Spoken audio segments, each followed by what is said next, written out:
United Nations High Commissioner for Human Rights Michelle Bachelet says the violent anti-illegal drugs campaign of the Philippines should not be replicated by other countries. The drug policies in place in the Philippines and its lack of respect for rule and law and international standards should not be considered a model by any country. President Rodrigo Duterte's campaign since 2016 has been criticized by local and international human rights groups for the rising number of killings. 5,176 people have been killed in anti-drug police operations as of January 2019, while human rights groups estimate the number to reach more than 20,000 to include victims of vigilante killings. The UN rights chief also calls on the Philippine government to adopt a public health approach and harm reduction initiatives that comply with human rights standards. But Duterte has repeatedly said that there is no use in saving addicts, calling them lost souls.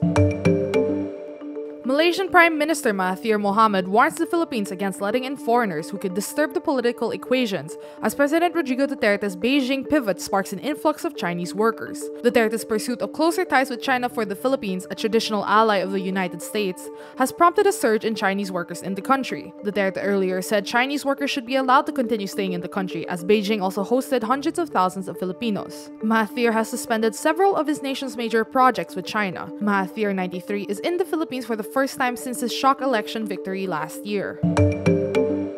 A Rappler animated film about a young Filipino woman in Doha jailed for unmarried sex and forced to raise her infant son in prison will be shown at the Consortium of Universities for Global Health Annual Conference in Chicago, Illinois on March 7, 2019. Imprisoned, Raising My Baby Behind Bars talks about the impact of zina laws based on Islamic legal tradition that criminalize unmarried sex, pregnancy out of wedlock, and adultery in Gulf states. Rappler columnist Ana Santos met Joanne, not her real name, who spent 3 years in prison with her son. Joanne lent her voice to the film but requested to keep her identity anonymous. Rappler's extensive reportage on the plight of Filipino workers in Qatar, entitled Migrant Life in Qatar, covers stories of delayed wages, maltreatment, and slave-like conditions under the kafala system. Illustrated by Rappler's animation artist Janina Malinis, Imprisoned is part of the series. Imprisoned, Raising My Baby Behind Bars will be screened along with other Pulitzer Center-supported films by journalists, documentarians, and international reporting fellows.